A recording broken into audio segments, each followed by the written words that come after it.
What's up, YouTube babies? This is Second Childhood, and I was out cruising, and I came past this landmark. At least it's got some historical significance for me. This is the grain elevator in Barry, Illinois.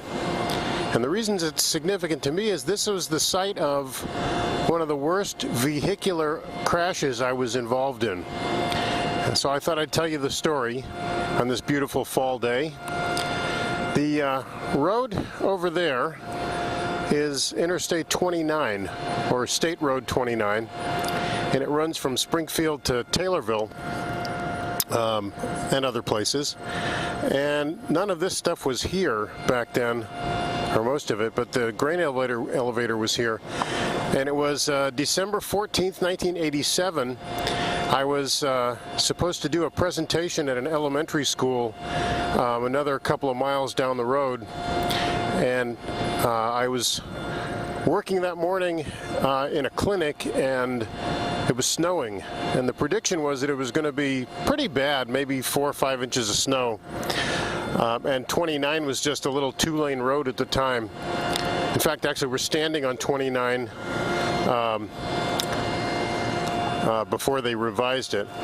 And so I left Springfield at about, I don't know, 10 in the morning or so, and I had lived in Illinois for 2 years, but I'd lived in the Northeast before that, and I figured, well, shoot, I can drive in snow, it's no big deal. So I just hopped in my little Ford Escort and headed on down the highway. And by the time I got to a town called Rochester, which is another 10 miles up, the snow was pretty deep already. It was about 3 or 4 inches, and you could just basically make out ruts in the road from other vehicles. But everything was fine. It's cruising along. And I got right about here on 29, and I looked down to push the button on the radio, and my right front wheel went off the road surface. And so when I corrected, I came back, and the vehicle slid sideways down the road about another 100 feet or so, and came to a stop in the oncoming lane. So everything was fine. The car had stalled because it was a clutch car. I looked down south in that direction and could make out an 18-wheeler coming my direction. I thought, well, he'll see me and he'll stop and I'll back up and be on my way. So I was just kind of checking things like, you know, seatbelt, whatever. And I look up, and the next thing I see is the word Freightliner from the grill of the truck in my passenger window. And I closed my eyes and braced for the impact. The truck hit me going about 5 miles an hour. The driver later told me that he saw me, but when he applied the brakes, he started to jackknife his load, which was 80,000 pounds of bean meal.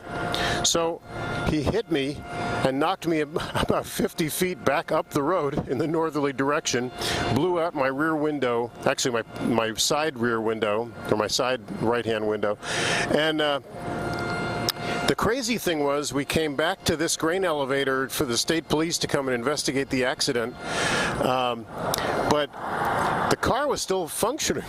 So I drove on back to the clinic in Springfield and explained what happened, and they said, maybe you should go home.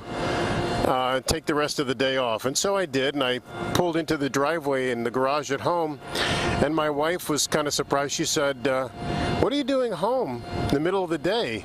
And I said, well, maybe you should just go into the garage and take a peek at the car. And she went out there and came back in really wide-eyed. I mean, the roof of the car was buckled. It was just a mess, and I was probably in shock. I was completely uninjured, which is remarkable. The next day I just felt a little, bruised, but other than that, everything was fine. And the epilogue to the story is I drove the car to an auto body shop to ask them how much it would cost to repair it for an insurance estimate, and the guy dropped the clipboard and fell on the ground laughing.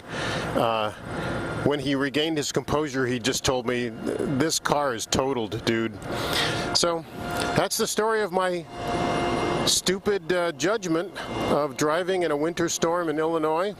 I guess the real error in judgment was taking my eyes off the road when I went to adjust the radio. So it's another indication of the importance of not being a distracted driver.